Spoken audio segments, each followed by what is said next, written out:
Guys welcome back with ಅನ್ನದ videos. ಇನ್ನು direct ವಿಷಯಕ್ಕೆ ಬರ್ತೀನಿ. ಬಿಗ್ ಬಾಸ್ ಅವರು ಒಂದು ಪ್ರೋಮೋ ಅಪ್ಡೇಟ್ ಮಾಡಿದ್ದಾರೆ. ಅದು ಕೂಡ ಒಂದು ಕ್ಯಾಪ್ಷನ್ ಹಾಕಿದ್ದಾರೆ 1 vs 16 ಅಂತ. ಅಂದರೆ ಇಡೀ ಮನೆ ಒಬ್ಬರು ವಿರುದ್ಧ ನಿಂತಿದೆ ಆ್ಯಂಡ್ ಇಡೀ ಮನೆ ವಿರುದ್ಧ ಒಬ್ಬರು ನಿಂತಿದ್ದಾರೆ. ಅದು ಯಾರಪ್ಪ ಅಂದರೆ ನಮ್ಮ ಲಾಯರ್ ಜಗದೀಶ್ ಅವರು. ಕ್ರೇಜಿ ಗುರು ಮಾತ್ರ. ಪಾಸಿಟಿವ್ ನೆಗೆಟಿವ್ ಆ ಕಡೆ ಬಿಟ್ಬಿಟ್ಟು ನೋಡಿದ್ರೆ ಸಖತ್ ಕಂಟೆಂಟ್ ಕೊಡ್ತಾರೆ ವ್ಯಕ್ತಿ ಅಂತಲೇ ಹೇಳ್ಬೋದು.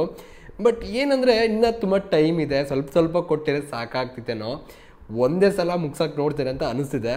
ನೋಡೋಣ ಹೆಂಗೆ ಹೋಗುತ್ತೆ ಏನು ಕತೆ ಅಂತ. ಈಗ ಪ್ರೋಮೋ ನೋಡ್ತಾ ಏನೇನಾಗಿದೆ ಅಂತ ನೋಡ್ತಾ ಹೋಗೋಣ.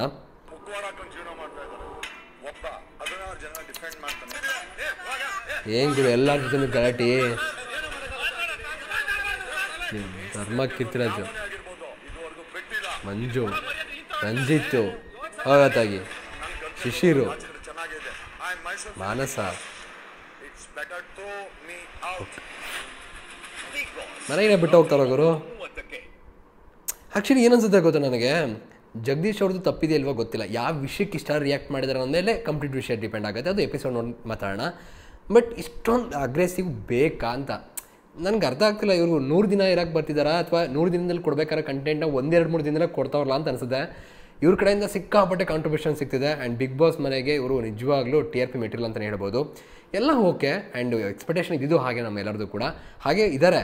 ಬಟ್ ಎಲ್ಲ ಒಂದು ಕಡೆ 100 ದಿನ ಆಟನ ಬರೀ 1-2-3 ದಿನದಲ್ಲೇ ಮುಗಿಸಿದಾರೆ ಅನ್ನೋ ರೀತಿ ಕಾಣಿಸ್ತಿದೆ. ಇಟ್ಕೋಬೇಕಾಗಿತ್ತು. ಆ್ಯಂಡ್ ಇನ್ಫ್ಯಾಕ್ಟ್ ಇದೇ ಕೋಪ, ಇದೇ ಅಗ್ರೆಸಿವ್ ಯಾವುದೋ ಒಂದು ಗೇಮಲ್ಲಿ ಬಂತು ಅಂದಾಗ ಅದೊಂದು ವ್ಯಾಲಿಡ್ ಪಾಯಿಂಟ್ ಅಂತ ಅನ್ಸ್ಕೊಳುತ್ತೆ, ಓಕೆನಾ. ಬಟ್ ಇಲ್ಲಿ ನೀವು ಸುಮ್ಮನೆ ಇದ್ದಾಗಲೂ ಕೂಡ ಏನೋ ಒಂದು ಲೆಕ್ಕಾಚಾರ ಆಗ್ತಿದ್ದೀನಿ, ಅದು ಮಾಡ್ತೀನಿ ಇದು ಮಾಡ್ತೀನಿ ಅಂತ ಗಲಾಟೆ ಮಾಡ್ಕೊಂಡು ಹೋದರೆ ಇದು ಇವ್ರಿಗೆ ಎಫೆಕ್ಟ್ ಆಗುತ್ತೆ. ಇವಾಗ ಇವರು ತುಂಬ ಜನ ಸಪೋರ್ಟ್ ಮಾಡೋರು ಕೂಡ ಇದ್ದಾರೆ. ಬಟ್ ವಿಷಯ ಇಷ್ಟೇ, ಇವರು ಎಲ್ಲೋ ಸ್ವಲ್ಪ ಬೇಗ ಆತದ ಪಡ್ತಾ ಇದ್ದಾರೆ ಅಂತ ಅನಿಸುತ್ತೆ. ಸೊ ಅದು ಎಡವಟ್ಟು ಆಗ್ಬೋದೇನೋ.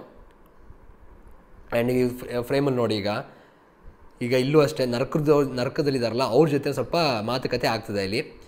ಬಟ್ ಇಲ್ಲಿ ಹೆವಿ ಅಗ್ರೆಸಿವ್ ಆಗಂತೂ ನಮ್ಮ ಜಗ್ಗು ಕಾಣಿಸ್ಕೊತಿದ್ದಾರೆ, ಜಗದೀಶ್ ಅವರು. ಆ್ಯಂಡ್ ವಿಕ್ರಮ್ ಸ್ವಲ್ಪ ತ್ರಿವಿಕ್ರಮ್ ಅವ್ರು ಇದ್ದಾರಲ್ಲ ಸ್ವಲ್ಪ ಕಾಮ್ ಆಗಿ ಸ್ವಲ್ಪ ಏನಂತಾರೆ ಮೆಚೂರ್ಡಾಗಿ ಕಾಣಿಸ್ಕೊತಿದ್ದಾರೆ. ಅವ್ರ ಮಾತುಗಳೆಲ್ಲ ಸ್ವಲ್ಪ ಬೆಟರ್ ಇದೆ, ಖುಷಿಯಾಗುತ್ತೆ ಆ ಥರ ಇದ್ದರೆ. ಇದು ಯಾಕೋ ಎಕ್ಸ್ಟ್ರೀಮ್ ಲೆವೆಲ್ಗೆ ಹೋಗಂಗಿದೆ ಗುರು. ಎಲ್ಲರೂ ಕೂಡ ಮಾತು ಮೇಲೆ ಮಾತು. ಆಮೇಲೆ ನೀವು ಎಲ್ಲರೂ ಕೂಡ ಆ ಟೆನ್ಷನ್ ನೋಡ್ತೀರ ಆ ಫೇಸಲ್ಲಿ. ಅಯ್ಯೋ ಕರ್ಮ ಗುರು. ಆ್ಯಂಡ್ ಇದಾದಮೇಲೆ ಈ ಸೀನ್ ನೋಡಿದಾಗ ಅನಿಸ್ತು ಈ ರೇಂಜಿಗೆ ಹೋಗೋಂಥದ್ದು ಏನಿದೆ ಅಂತ ಅರ್ಥ ಆಗ್ತಿಲ್ಲ. ನಿಮ್ಗೆ ಎದೆ ಕೊಟ್ಕೊಂಡು ಮುಖದ ಹತ್ರ ಕರ್ಕೊಬಂದು ಏನು ಹೊಡೆಯೋದೊಂದು ಬಾಕಿ ಆ ಲೆವೆಲ್ಗೆ ಹೋಗ್ತಿದ್ದಾರೆ ಅಂದರೆ ಏನು ಅರ್ಥ ಇದೆ? ಇದನ್ನು ಏನು ಪ್ರೂವ್ ಮಾಡೋಕ್ಕೆ ಕೊಡ್ತಿದ್ದಾರೆ ಅಂತ ಗೊತ್ತಾಗ್ತಿಲ್ಲ. ಉಗ್ರ ಮಂಜು ಹಾಗೆ ಬಿಹೇವ್ ಮಾಡ್ತಾರೆ, ಇವರು ಹಾಗೆ ಬಿಹೇವ್ ಮಾಡ್ತಾರೆ. ನೀನು ನಿಮ್ಮ ಅಪ್ಪ ನಂಗೆ ಇದ್ದಾರೆ ಗುರು ಇಲ್ಲಿ. ಆ್ಯಂಡ್ ಇದಾದ ಮೇಲೆ ಇಲ್ಲೂ ಕೂಡ ನೀವು ನೋಡ್ತಿರ್ಬೋದು ಎಲ್ಲರೂ ಈಗ ಅಲ್ಲಿ ತ್ರಿವಿಕ್ರಮ್ ಸ್ವಲ್ಪ ತಡೀತಿದ್ದಾರೆ ಉಗ್ರ ಮಂಜುನ. ಇದು ಹೆಂಗೆ ಹತ್ಕೊಂಡಿರ್ಬೋದು ಅಂತ ಕ್ಯೂರಿಯಾಸಿಟಿ ಜಾಸ್ತಿ ಬಿಲ್ಡ್ ಆಗ್ತದೆ.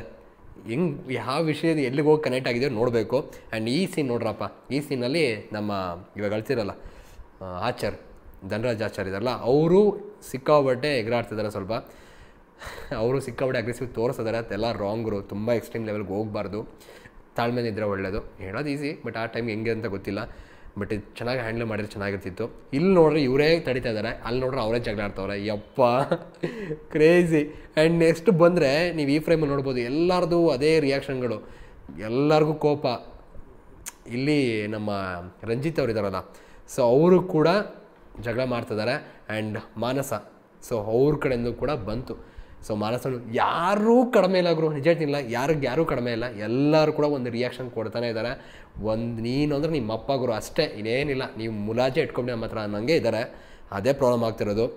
ಆ್ಯಂಡ್ ಇಲ್ಲಿ ತುಂಬ ದಿನದಿಂದ ಸೈಲೆಂಟ್ ಆಗಿದ್ದಂಥ ವ್ಯಕ್ತಿ ನಾವು ಆ್ಯಕ್ಚುಲಿ ಮಾತಾಡಪ್ಪ ಅಂತಿದ್ವಿ, ಬಿಕಾಸ್ ಸಿಕ್ಕಾಪಟ್ಟೆ ಸಪೋರ್ಟ್ ಇದೆ ಗುರು ಈ ವ್ಯಕ್ತಿಗೆ, ನಮ್ಮ ಧರ್ಮ ಕೀರ್ತಿರಾಜ್ ಇದ್ದಾರಲ್ಲ ಅವ್ರಿಗೆ.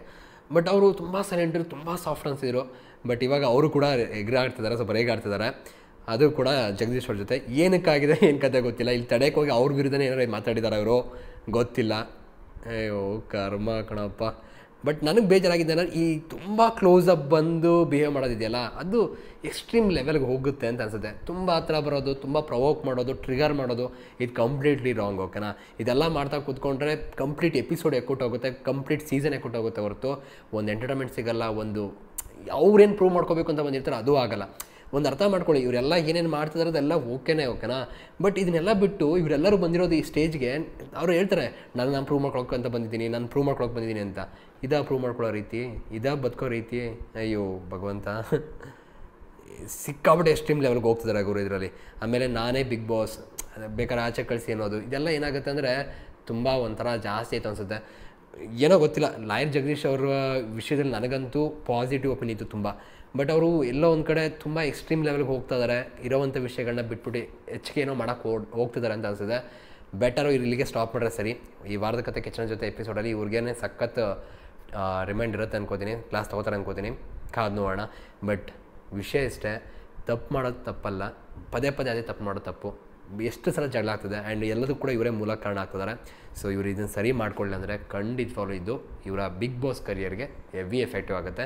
ಆ್ಯಂಡ್ ಇಲ್ಲಿ ಎಷ್ಟೋ ಜನ ನನ್ನ ಪ್ರಕಾರ ಬಿಗ್ ಬಾಸ್ ಸೀಸನ್ 10ನಲ್ಲಿ ವಿನಯ್ ಅವರು ಇದ್ದರು, ಅವ್ರಾಗ ಟ್ರೈ ಮಾಡ್ತಾರೆ ಅನಿಸುತ್ತೆ. ಆ್ಯಕ್ಚುಲಿ ವಿನಯ್ ಅವರು ಏನೇ ಮಾಡ್ತಿದ್ರು ತಪ್ಪು ಅಂತ ನಂಗೆ ಅನಿಸಿದ್ರು ಕೂಡ ನನಗೆ ಆ ವ್ಯಕ್ತಿ ರಿಯಲ್ ಅಂತ ಅನಿಸಿತ್ತು, ಬಿಕಾಸ್ ಆ ವ್ಯಕ್ತಿ ಕ್ಯಾರೆಕ್ಟರ್ ಅದೇ ರೀತಿ ಇತ್ತು ಅನಿಸ್ತು. ಬಟ್ ಇವ್ರದ್ದೆಲ್ಲ ಹಂಗಲ್ಲ, ಇವರೆಲ್ಲ ನಾಟಕ ಮಾಡ್ತಾರೆ ಅನ್ನೋ ಫೀಲ್ ಕೊಡ್ತಿದೆ. ಬಟ್ ಅರ್ಥ ಮಾಡ್ಕೋಬೇಕಾದ್ರೆ ಅಂದರೆ ಎಲ್ಲರೂ ವಿನಯ್ ಹಾಕೋಕ್ಕಾಗಲ್ಲ, ತಪ್ಪು ಸರಿ ಇಟ್ಬೋಣ, ಬಟ್ ನೀವು ನ್ಯಾಚುರಲ್ ಆಗಿ ಅಥವಾ ಟ್ರೂ ಅಂತ ಅನಿಸ್ಬೇಕಲ್ಲ, ಅದು ಎಲ್ಲ ಒಂದು ಕಡೆ ಮಿಸ್ಸಿಂಗ್ ಅಂತ ನನಗನ್ಸುತ್ತಪ್ಪ. ನಿಮ್ಗೆ ಅನ್ಸುತ್ತೆ ಗೈಸ್? ಕಮೆಂಟ್ ಸೆಕ್ಷನ್ ತಿಳಿಸಿ ನೋಡೋಣ. ಮತ್ತೆ ಸಿಗೋಣ. Thank you guys, love you guys, bye.